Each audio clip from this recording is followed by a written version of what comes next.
Welcome to my YouTube channel.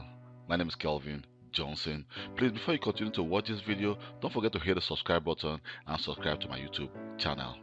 So this video is a second video, the part 2 of the series of video I'll be doing on System Center Configuration Manager, which is the SCCM. So in this video, I'm going to show you how to build your lab to be able to follow up on this training. So first of all, what are we going to be installing? We're going to be installing a domain controller, and also we're going to be installing our configuration manager, and also we're going to also be installing a file server. So first, I'm going to be giving my domain controller a name, a host name, because I live in Belgium. So I'll assume that my company is in Brussels. So I'll be giving this domain controller, or my server will be starting with a BRU, and then I'm going to also give it a name like the DC, the domain controller 01, and then for my configuration manager it's going to be BRU, then the CM01, and then for the file server I'll be using like the BRU FS01. So for my domain controller, I'll be actually just adding like 2 GB of memory and then 1 processor. And for my configuration manager, I'll be adding 16 GB of memory, which is very, very important. If you don't have 16 GB, you can as well do with 8 GB, but don't use like 2 or 4 GB because your configuration manager will be very, very slow. Because in my configuration manager server, I'll be installing my Vesus and my SQL on this server as well. And also I'll be using 4 GB for my file server, which is 4 GB and just 1 processor. And then also I'll be using 4 different client machines during this training process. So the first one is going to be for my admin laptop. So this I'm going to give 4 GB with 1 processor. And the second and the third, the second one is going to be also a notebook. I just assume it's a notebook, but I'm using a virtual machine, so I'm also going to give this 1 processor. Then the third one is going to also be 4 GB, while the fourth one will be our packaging device, which I'll be giving 4 GB and 1 processor as well.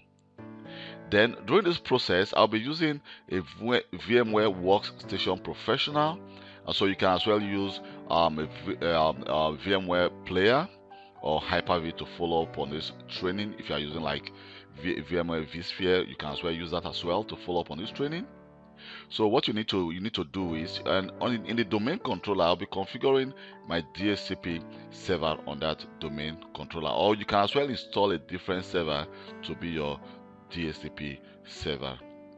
And for the firewall, for this training purpose, I'm going to actually put off my firewall, which I will not advise you to do in a production environment, but I'm going to put off my firewall to allow all inbound and outbound flow without any issue. Also, and I'll be using the internal domain name for this training, which is called kelvglobal.com. But for our external domain, I'll be using the private ictless.be, which is a domain name I purchased from the internet. So, but you don't need to purchase a domain name, because when I purchase a domain name, I did that because I'll be linking my domain name to my Office 365 account. So I want to be able to just do it and let you see how the process goes. So you don't need to purchase a domain name. You can use the free domain which will be given to you when you create an Office 365 account. Also, we're going to actually integrate our on-premises to Azure using the Azure AD Connect. So we'll be configuring a hybrid Azure AD join environment. So for this preparation, what we need to do also, so I'll be installing like I'll be using Windows Server 2016 like for my system configuration manager, and for my Active Directory I'll be using Windows Server 2019. For the operating system, for the client machine, I'll be using like Windows 10 Professional and also Windows 11. And also I'm also going to make sure that I configure my DNS, my DHCP, my Active Directory domain service, and my domain controller. Then I'll also be installing my SQL Server 2016 and also my Vesus on my configuration manager. because to be able to deploy updates to clients, you will need a Vesus server, which of course is going to link with your system configuration manager. So I'm going to show you how to do all this in subsequent video. So in the next video, what I'm going to do is I'm going to show you how to actually install how we're going to configure our lab in a virtual environment. Thank you very much for taking your time to watch this video. My name is Kelvin Johnson, and please don't forget to subscribe to my channel so that you can be able to follow up on this series of video I'll be doing, so that when I create any new video and put it on YouTube, you'll be the first to get a notification of that video. So you can as well send me a personal email or question, or leave a comment below, and I will reply to you as quick as possible. Thank you very much, and hope to see you in my next video. Bye.